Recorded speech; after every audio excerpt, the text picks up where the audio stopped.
बिस्मिल्लाहिर्रहमानिर्रहीम। आज हम MGT 402 lecture number 41 to 45 cover करेंगे। तो स्टार्ट करते हैं लेक्चर नंबर 41 से। इसका नाम है डिसीजन मेकिंग, और डिसीजन मेकिंग में हम पढ़ेंगे रेलिवेंट कॉस्ट्स। सबसे पहले रेलिवेंट कॉस्ट क्या होती है? Relevant cost is a cost that matters for a specific decision. ये वो कॉस्ट होती है जो कि एक किसी स्पेसिफिक डिसीजन के लिए मैटर करती है, और ये चेंज करेगी depending on which option you choose. कि आप कोई भी ऑप्शन चूज़ करें उसके मुताबिक ये चेंज करेगी। और नॉन रेलिवेंट कॉस्ट हमारी वो कॉस्ट होती है that stage the same no matter what you decide. कि आप कुछ भी डिसाइड कर लें, ये हमारे पास चेंज नहीं होगी, ये सेम रहेगी। So it should be ignored. तो इसे हम इग्नोर कर देते हैं, ठीक है। तो की कॉस्ट टाइप्स जो कि हमें जाननी चाहिए। कॉस्ट की हमारे पास टाइप्स दी गई हैं, देन उनका मीनिंग क्या वो रेलिवेंट हैं, ठीक है। कि हमारे पास दो कैटेगरीज है ना, रेलिवेंट और नॉन रेलिवेंट। तो वो किस कैटेगरी में फॉल करती हैं, देन उनकी एग्जांपल दी गई है। तो हमारे पास संक कॉस्ट है। इसका क्या मतलब है? ये ऑलरेडी स्पेंट, यानी कि इसको हम खर्च कर चुके हैं और कभी ये वापस नहीं आ सकती। ये रेलिवेंट नहीं है, ये नॉन रेलिवेंट है। इसकी एग्जांपल है एक मार्केट रिसर्च आपने की थी 2 साल पहले, ठीक है। देन अपॉर्चुनिटी कॉस्ट, ये इसका मतलब है कि प्रॉफिट या फिर ऐसा बेनिफिट जो कि आपने गिव अप कर दिया था। आपके पास 2 ऑप्शन थे, फॉर एग्जांपल ऑप्शन ए और ऑप्शन बी। कोई बेनिफिट आपको ऑप्शन ए गारंटी कर रहा था कि लाजमी मिलेगा, लेकिन आपने ऑप्शन बी चूज़ कर लिया। तो ये ऑप्शन आपके पास एक ही चॉइस थी कि इन दोनों में से एक करना है। तो बी को चूज़ करने के लिए ए को तो आपने गिव अप कर दिया ना, तो जो ए आपको बेनिफिट दे रहा था वो अपॉर्चुनिटी आपने ज़ाया कर दी, यानी कि उसे गिव अप कर दिया। तो इसलिए ये हमारे पास अपॉर्चुनिटी कॉस्ट है कि एक अपॉर्चुनिटी के लिए एक को आपने नहीं लिया। तो ये हमेशा रेलिवेंट होती है। फॉर एग्ज़ाम्पल आपने एक मशीन यूज़ की जॉब ए के लिए, तो आप इसे जॉब बी के लिए यूज़ नहीं कर सकते। तो जो प्रॉफिट आपने उसमें आपको लॉस हुआ वो आपकी अपॉर्चुनिटी कॉस्ट है।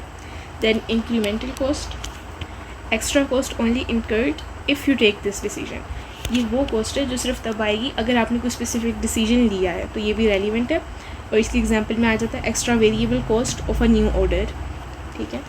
अवॉइडेबल कॉस्ट, ये वो कॉस्ट है जो कि डिसअपीयर हो जाएगी अगर आप एक एक्टिविटी को स्टॉप कर देते हैं, ये भी रेलिवेंट है। इसकी एग्जांपल में आ जाता है लेबर कॉस्ट जो कि सेव हुई है अगर आपने एक प्रोडक्ट को ड्रॉप कर दिया। देन अनअवॉइडेबल कॉस्ट, ये कॉस्ट वो है जो कि आप पे करते हैं चाहे आप एक्ट करें या ना करें, यानी कि आपके डिसीजन का इससे कोई ताल्लुक़ नहीं है, तो ये नॉन रेलिवेंट है। और फॉर एग्ज़ाम्पल कमिटेड रेंट है, तो आपने इसे देना ही है रिगार्डलेस कि फॉर एग्ज़ाम्पल आपकी फैक्ट्री ओपन हो रही है कि नहीं हो रही, बट रेंट तो आपको देना ही पड़ेगा बिकॉज ये आप कमिट कर चुके हैं।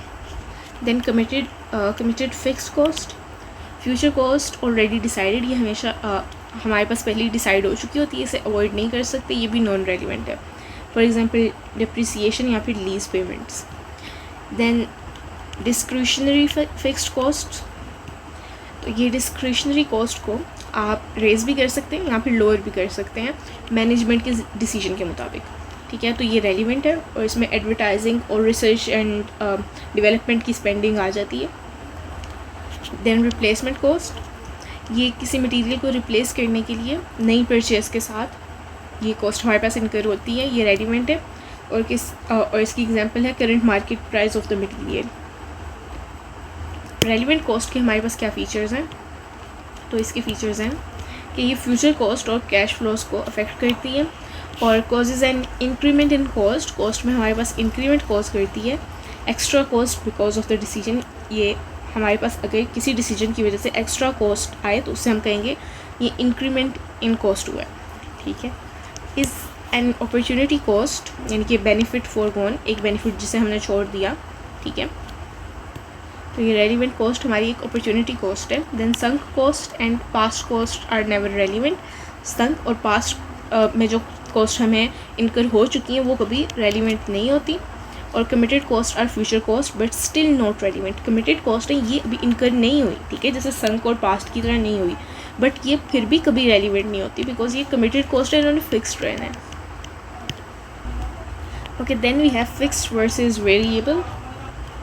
इसका हमें रूल बताया गया कि फ़िक्स्ड कॉस्ट में देखें, इसका जनरल रूल है कि ये यूजली हमारे पास रेलिवेंट नहीं होती, क्योंकि ये सेम रहती है। और ये रेलिवेंट कब होती है? अगर चेंजेस जो आ रहे हैं वो ड्यू टू द डिसीजन हो, ठीक है, कि हमारे किसी डिसीजन की वजह से एक्स्ट्रा हमें कॉस्ट, फिक्स्ड कॉस्ट में कोई इजाफा आ रहा हो, ठीक है। Then what we have is variable cost.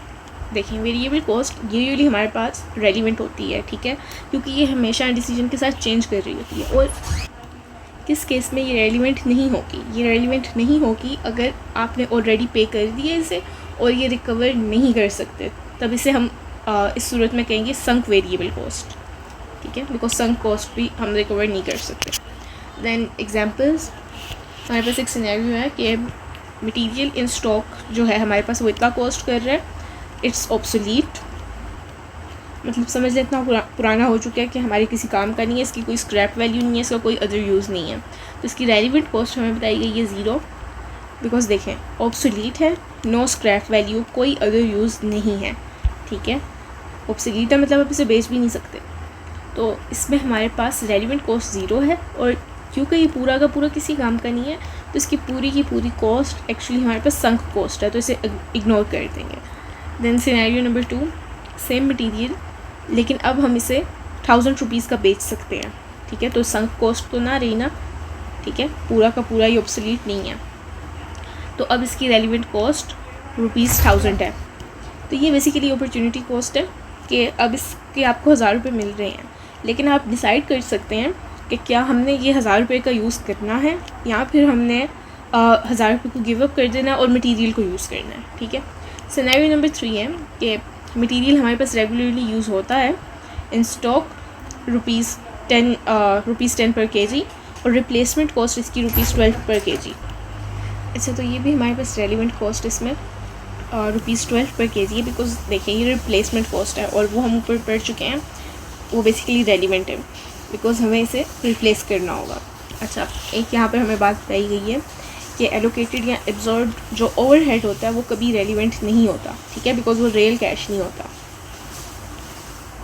Okay, then lecture number 42, इसमें हम डिसीजन मेकिंग में cost types and differential costing पढ़ेंगे। तो ऑल कॉस्ट की हमारे पास टाइप्स हैं, ठीक है, जिनमें avoidable, unavoidable, controllable, differential and replacement है। अवॉइडेबल जो कि इनकर नहीं होगी अगर हम एक्टिविटी को स्टॉप कर दें, ठीक है, और ये यूजुअली वेरिएबल होती है। अनअवॉइडेबल, ये वेदर और नॉट हम एक्टिविटी को स्टॉप करें या कंटिन्यू करें, ये हमें देनी पड़ेगी। देन कंट्रोलेबल कॉस्ट, ये हम डायरेक्टली कंट्रोल कर सकते हैं, डायरेक्टली ये इन्फ्लुएंस होती है एक मैनेजर के डिसीजन से, ठीक है, in a given period of time. Then differential cost, ये हमारे पास डिफरेंस होता है total cost between 2 alternative options, कि आपके पास 2 ऑप्शंस हैं और उनकी टोटल कॉस्ट में जो डिफरेंस आ रहा है, तो ये अब इसके नाम में देख सकते हैं, इट इज़ डिफरेंशियल, ठीक है, डिफरेंशियल मतलब कि डिफरेंस से निकला है। देन रिप्लेसमेंट कॉस्ट, ये किसी एग्जिस्टिंग मटेरियल को रिप्लेस करने की कॉस्ट है with new purchase at a current market price. अच्छा, अब अपॉर्चुनिटी कॉस्ट की हम एग्जांपल देखते हैं 3 प्रोडक्ट्स के साथ। हमारे पास प्रोडक्ट्स हैं X, Y एंड Z और उनके कंट्रीब्यूशन मार्जिन्स दिए गए हैं। Only one can be made, लेकिन हम इनमें से सिर्फ एक प्रोडक्ट को चूज़ कर सकते हैं। तो देखें हम चूज़ किसे करेंगे, सबसे ज़्यादा जिसका कंट्रीब्यूशन मार्जिन होगा वही हमें सबसे ज़्यादा प्रॉफिट देगी। तो Y का कंट्रीब्यूशन मार्जिन सबसे ज़्यादा, इसे हम चूज़ कर लेते हैं। तो इसकी अपॉर्चुनिटी कॉस्ट हमें क्या आएगी, देखें ₹800, बिकॉज Y को चूज़ करने के बाद आपके पास सेकंड बेस्ट ऑप्शन कौन सा था, देखें 700 या फिर 800, तो सेकंड बेस्ट ऑप्शन तो 800 था, ठीक है, तो ये 800 हमारी अपॉर्चुनिटी कॉस्ट है। लेकिन अब हमने देखना है इनका डिफरेंशियल बेनिफिट, कि अगर हमने Y को X के ऊपर तरजीह देते हुए उसे चूज़ किया है तो हमें क्या बेनिफिट हो रहा है, तो हम X के कंट्रीब्यूशन मार्जिन में से सब्ट्रैक्ट कर देंगे Y का, Y की कंट्रीब्यूशन मार्जिन में से X का कंट्रीब्यूशन मार्जिन सब्ट्रैक्ट करेंगे, ठीक है। तो अगर तो ये नेगेटिव में अमाउंट आ गई, इसका मतलब हमें नुकसान हो रहा है, बट ये पॉजिटिव में आई है, इसका मतलब ये हमें बेनिफिट हो रहा है। ओके, देन हमारे पास प्रैक्टिस क्वेश्चन है हमने देखना है कि इस ऑर्डर को हमने एक्सेप्ट करना है कि नहीं करना, ठीक है। तो नॉर्मल हमें यूनिट्स दिए गए हैं और उनका रेट दिया गया है, प्राइम कॉस्ट पर यूनिट दी गई है, वेरिएबल ओवरहेड पर यूनिट उसका रेट दिया गया है और फिक्स्ड ओवरहेड दिया गया है रुपीज़ में। स्पेशल ऑर्डर हमें एक आया है कि हमने 20,000 यूनिट्स एट दिस रेट हमने बनाने हैं और एक्स्ट्रा फिक्स्ड कॉस्ट जो है वो हमें दी गई है। Okay then differential cost statement हम बनाएंगे। इसमें देखिए प्रेजेंट बिजनेस जो है हमारा वो तो बेसिकली यही इन्फॉर्मेशन है जो कि ऊपर दी गई थी नॉर्मल, ठीक है, वो हमने लिख ली। अब जो हमारा स्पेशल ऑर्डर है वो बेसिकली एक एडिशन है, तो हमने एक विद एडिशनल कॉलम बना लिया और उसमें ये जो स्पेशल ऑर्डर वाली अमाउंट्स थी वो हमने ऐड कर दी। जैसे कि देखें फिक्स्ड ओवरहेड पहले हमारे पास था 100,000 था, ठीक है। देन एक्स्ट्रा उसमें हमने फिक्स्ड कॉस्ट ऐड की जो कि 25,000 थी, तो ये हमारे पास 125,000 आ गया, ठीक है। फिर हमने इन दोनों कॉलम्स का डिफरेंस देख लेना है। तो जो फैक्ट्री प्रॉफिट में हमारे पास डिफरेंस आएगा बेसिकली वो हमारे पास एक पॉजिटिव अमाउंट है, ठीक है। तो इसका मतलब हमें इस स्पेशल ऑर्डर से ये 5,000 का प्रॉफिट हो रहा है, तो हम इस ऑर्डर को एक्सेप्ट कर लेंगे। ओके, ये आपको एक रूल भी बताया गया कि अगर आपकी सेलिंग प्राइस ज़्यादा है वेरिएबल कॉस्ट पर यूनिट से and any extra fixed cost are covered, और उसमें जो एक्स्ट्रा फिक्स्ड कॉस्ट्स हैं वो कवर हो रही हैं, तो एक्सेप्ट कर लें स्पेशल ऑर्डर को। देन हमारे पास है variable costs change at different volumes, तो इसमें हमें मुख्तलिफ वॉल्यूम्स दिए गए हैं, ठीक है, और नॉर्मल यूनिट्स दिए गए हैं, वेरिएबल कॉस्ट और ऑपरेटिंग एट 50% कैपेसिटी, और ओवरसीज़ जो हमारे कस्टमर्स हैं उनकी ऑफ़र्स हमें दी गई हैं, ठीक है। तो यहाँ पर बेसिकली वॉल्यूम का डिफरेंस आ रहा है कि एक हमें ऑफ़र आ रही है 10,000 यूनिट्स की, एक 20,000 की, एक 30,000 की, एक 40,000 की, और यहाँ पर उनके डिफरेंट रेट्स दिए गए हैं। तो बेसिकली फ़र्स्ट रो तो हमारी नॉर्मल के लिए, देन जो एक्स्ट्रा हैं उनमें आपने क्या देखना है, उनमें आपने टोटल कंट्रीब्यूशन मार्जिन देखना है। तो जिसमें सबसे ज़्यादा कंट्रीब्यूशन मार्जिन होगा उसे आप एक्सेप्ट कर लेंगे। तो बेसिकली यहाँ हमारे पास इस रो में सबसे ज़्यादा कंट्रीब्यूशन मार्जिन है, ठीक है। बियॉन्ड दैट उन्होंने कहा है हमारा कंट्रीब्यूशन मार्जिन शार्पली ड्रॉप हो जाता है। Okay then lecture number 43 decision making. इसमें हम देखेंगे relevant cost of materials and labour. तो इसमें बेसिकली हमारे पास 3 की रूल्स हैं of relevant cost of materials.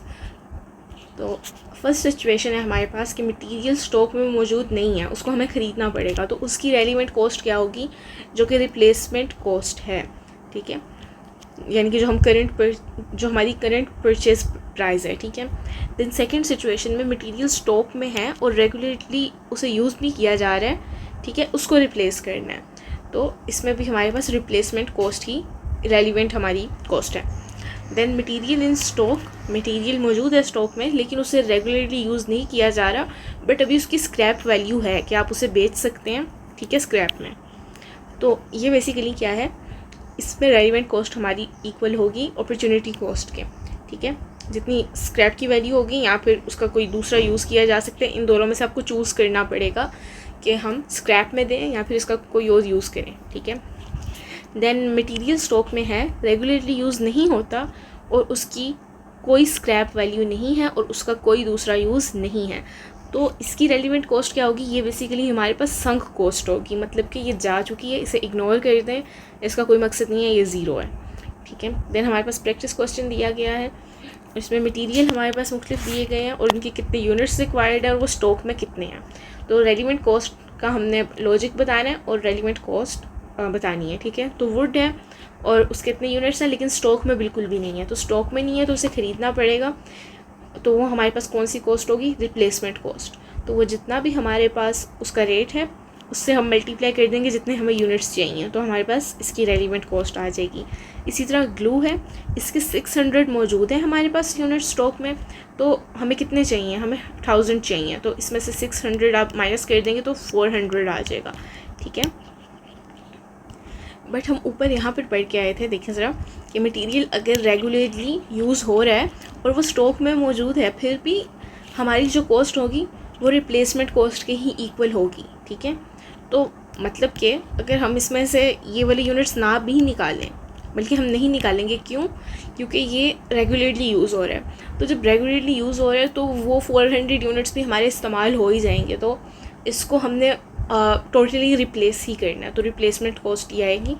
ठीक है, तो ये 1000 यूनिट्स की ही आएगी। तो 1000 को बेसिकली आपने मल्टीप्लाई कर देना है जो उसका रेट है उससे। तो ये स्टॉक में चाहे पड़ा भी है बट ये रेगुलरली यूज़ हो रहा है, रिप्लेसमेंट कॉस्ट ही आपने लिखनी है। ठीक है, देन बोल्ट्स हैं और इसकी भी हमारे पास कुछ इन्वेंट्री पड़ी हुई है। ठीक है, लेकिन इसके साथ इन्होंने हमें ये नहीं कहा कि रेगुलरली यूज्ड है। ठीक है, तो जो 700 स्टॉक में पड़े हैं उनकी आपने अपॉर्चुनिटी कॉस्ट निकालनी है। ठीक है, वो उसका हमें रेट दिया गया होगा तो वो निकाल ली। अब उसमें ऐड करना है जो 100 माइनस 700 300 यूनिट्स हमें चाहिए। ठीक है, तो जिसमें लेकिन रेगुलरली यूज्ड लिखा हुआ है, ठीक है, उसमें आपने रिप्लेसमेंट कॉस्ट ही लगानी है। अच्छा, देन ये पॉलिश है हमारे पास, ये स्टॉक में भी 200 है और हमें चाहिए भी 200, तो ये सारी स्टॉक में मौजूद है।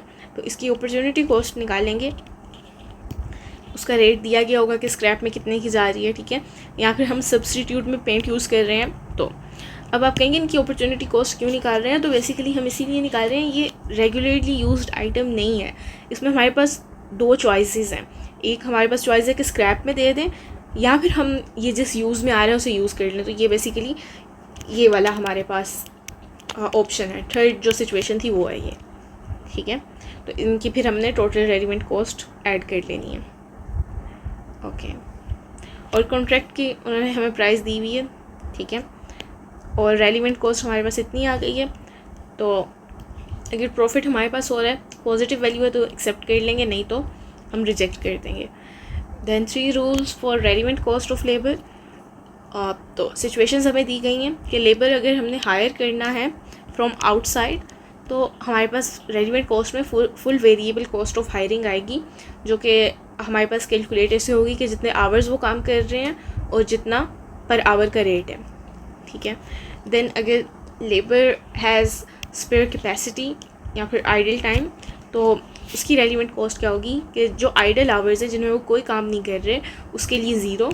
ठीक है, कि जो उनके वेजेस हैं वो तो उनको मिल जाने हैं, तो आइडल आवर्स के लिए हम कुछ एक्स्ट्रा कॉस्ट नहीं हमें पड़ रही। ठीक है, देन उसमें हमने ऐड करना है rate for any extra hours needed.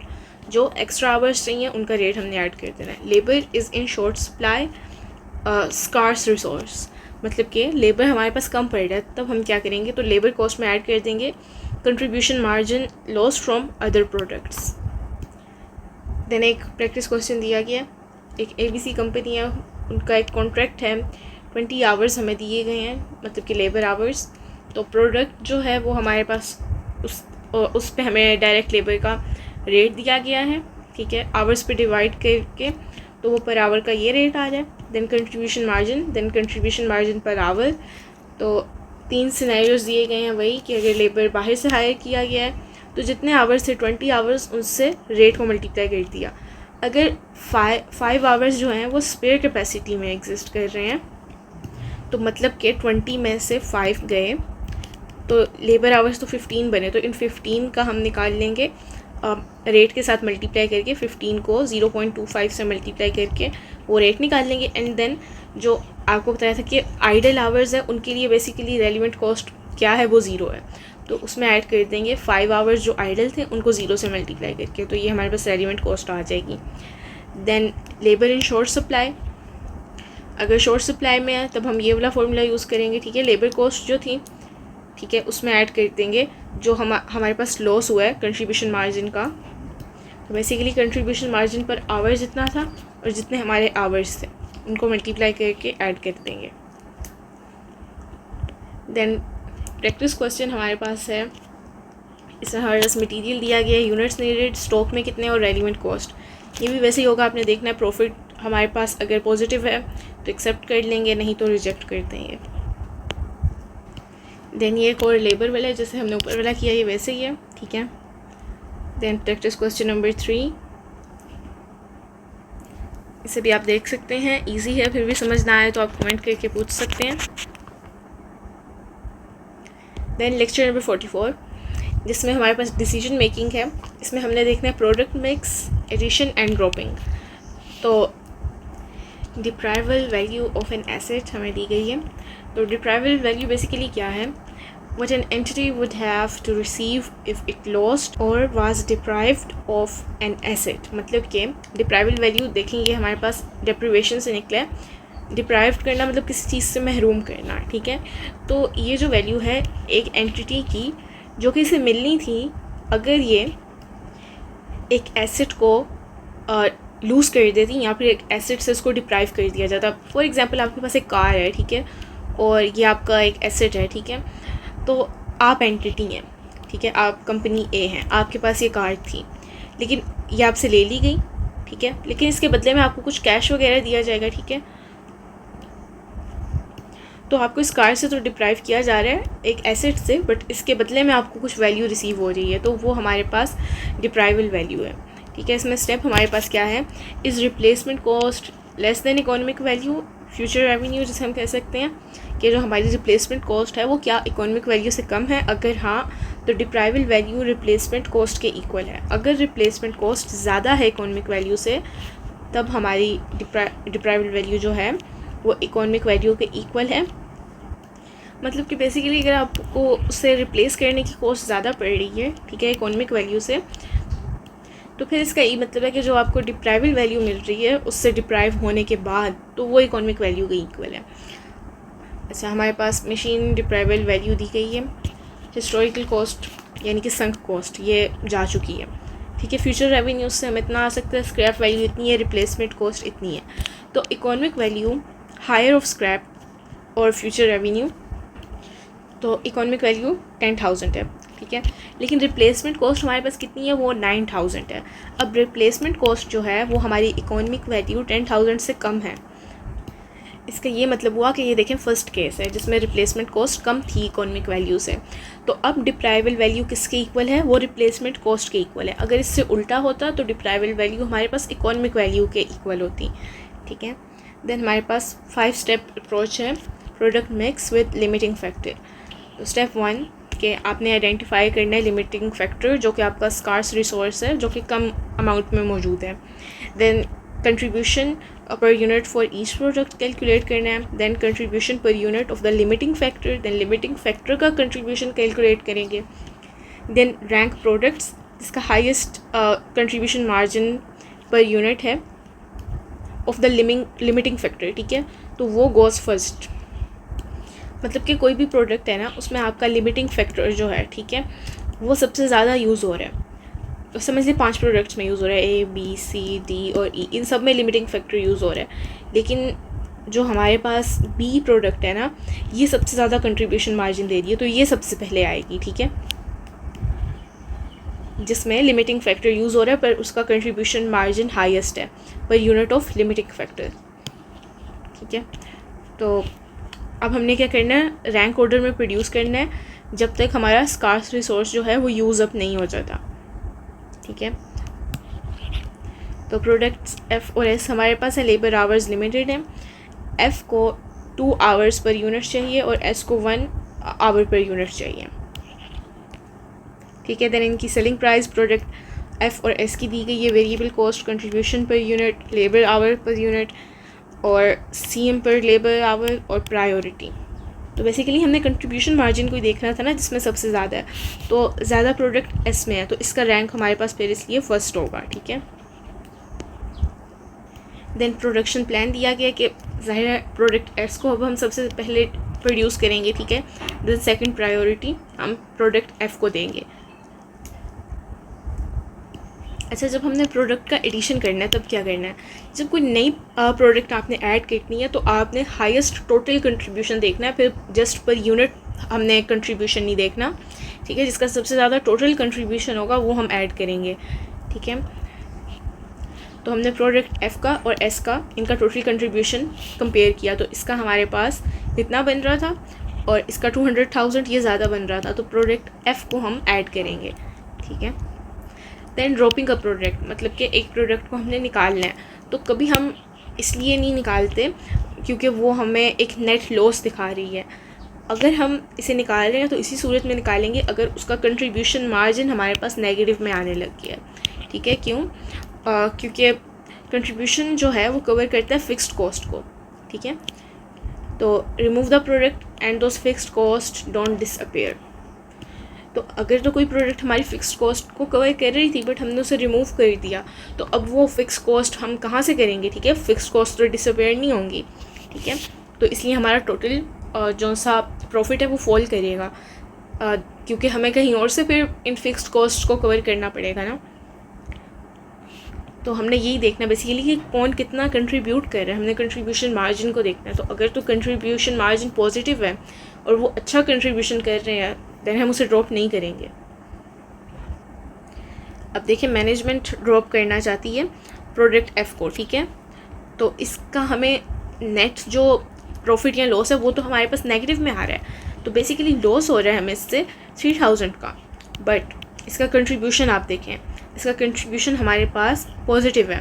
ठीक है, तो पॉजिटिव कंट्रीब्यूशन है तो हम इसे ड्रॉप नहीं करेंगे। अगर इसको हम ड्रॉप कर देंगे तो क्या होगा, और हम 2000 एक्स्ट्रा यूनिट्स बना लेंगे एस के। ठीक है, तो अब हमने 2 कॉलम बना के देखे हैं विदाउट एफ़, क्योंकि एफ़ को ड्रॉप करने का कह रही है ना, और विद एफ़। ठीक है, तो जब हम विद एफ़ देखेंगे तो हमारे पास नेट प्रॉफिट ज़्यादा बनेगा, और विदाउट एफ़ हमारे पास नेट प्रॉफिट कम बन रहा है। तो इसलिए हम प्रोडक्ट एफ़ को ड्रॉप नहीं करेंगे। देन लेक्चर नंबर 45 है हमारे पास। डिसीजन मेकिंग में हमने शट डाउन एंड मेक और बाय, इनमें देखना है हमने कि शट डाउन डिसीजन हमने कब लेना है। एक डिपार्टमेंट या प्रोडक्ट जब हमारे पास हमें लॉस दे रहा हो। ठीक है, क्वेश्चन है कि हमने उसे शट डाउन परमानेंटली करना है या टेम्परेरीली करना है। तो की रूल है हमारे पास कि जब तक एक डिपार्टमेंट या प्रोडक्ट पॉजिटिव कंट्रीब्यूशन मार्जिन हमें अर्न करके दे रहा है तो उसे शट डाउन नहीं करें। क्यों? क्योंकि वो अभी भी हमारी फ़िक्स्ड कॉस्ट को कवर करने में मदद दे रहा है। ठीक है, तो इसकी एग्जांपल दी गई है हमें, फर्नीचर वाला डिपार्टमेंट है। ठीक है, और कर्टन, लाइटिंग। ठीक है, और देन टोटल हमें दिया गया। तो फर्नीचर वाला डिपार्टमेंट से हमें लॉस हो रहा है। ठीक है, तो अब हमने देखना है इसका लॉस तो हमें हो रहा है बट कंट्रीब्यूशन देखेंगे, कंट्रीब्यूशन तो पॉजिटिव है। तो अगर हम फर्नीचर देखें, फर्नीचर 40,000 का अगर लॉस दिखा रहा है तो क्या हमें क्लोज कर देना चाहिए? इसके उन्होंने हमें कॉलम बना के दिखाया है कि देखें, अगर फर्नीचर को ड्रॉप कर देते हैं, ठीक है, और अगर फर्नीचर को ड्रॉप नहीं करते तो यहाँ पे डिफरेंस दिखाया गया है। ठीक है, अच्छा, नेट प्रॉफिट हमारे पास अगर फर्नीचर को ड्रॉप कर देते हैं तो कम हो रहा है। ठीक है, तो क्लोजिंग फर्नीचर से हमारा प्रॉफिट, टोटल प्रॉफिट में कमी आती है, तो इसको ओपन ही रखें। ठीक है, क्योंकि जो कंट्रीब्यूशन है उसका 80,000 का 800,000 का, वो इसकी जो सेपरेबल कॉस्ट है उनको कवर कर लेते हैं। अच्छा, देन शट डाउन और यहाँ पर टेम्प्रेरी क्लोजर का जो डिसीजन है, तो basically use high and low method to find variable cost and fixed cost, then compare. तो आपने हाई और लो मेथड का यूज़ करना है, देन वेरिएबल और फिक्स्ड कॉस्ट को फाइंड करके कंपेयर करना है। तो cost of continuing at reduced capacity, की कैपेसिटी कम कर दे लेकिन इसको कंटिन्यू रखें, तो इसमें वेरिएबल और फिक्स्ड कॉस्ट आपने देखनी है। Then cost of shutting down के क्लोजिंग कॉस्ट प्लस जो उसमें हमारी फिक्स्ड कॉस्ट में कमी आएगी, then maintenance, then reopening cost, ये सब आपने देखना है।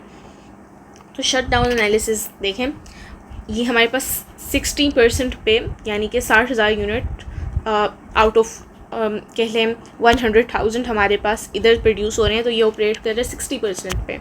सेल्स इसकी कितनी है, हाई और लो आपने इसकी वर्किंग देखनी है।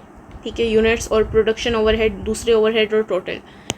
देन इसकी कॉस्ट अगर हम कंटिन्यू करते हैं 60% पे, ठीक है, या फिर हम शट डाउन कर देते हैं 1 ईयर के लिए, तो इन दोनों सूरतों में हमारे पास क्या है, अगर कंटिन्यू रखते हैं तो हमारे पास प्रॉफिट हो रहा है, और अगर हम इसे शट डाउन कर देते हैं 1 ईयर के लिए तब हमारे पास लॉस हो रहा है। ठीक है, तो इसको हम इसलिए शट डाउन नहीं करेंगे। देन हमारे पास मेक और बाय डिसीजन है, क्या आपको एक कंपोनेंट इन हाउस बनाना चाहिए या फिर उसे बाहर से ख़रीदना चाहिए, तो यानी कि बाहर वाले सप्लायर से ख़रीदें या खुद बनाएं। तो ये आपने मेक और बाय का डिसीजन करना है कि बनाएं या ख़रीदें।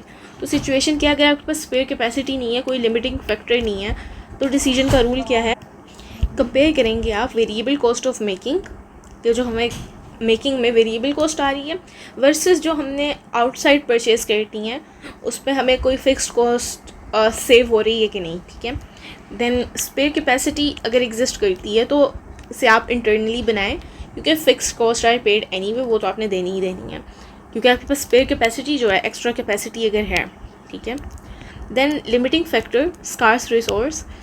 अगर आपके पास एक लिमिटिंग फैक्टर है, एक रिसोर्स में कमी है, तो आप कैलकुलेट करें कि saving per unit of limiting factor prioritize the decision that freeze up the most scarce resource. तो उस डिसीजन को आप प्रायोरिटाइज करेंगे जो कि आपके स्कार्स रिसोर्स को सबसे ज़्यादा फ्री अप कर रहे हैं, ठीक है। फॉर एग्जांपल एक मेक एंड बाय का डिसीजन है कि आपके पास फिक्स कॉस्ट सेव नहीं हो रही कुछ भी जब आप बाई कर रहे हैं बाहर से, ठीक है।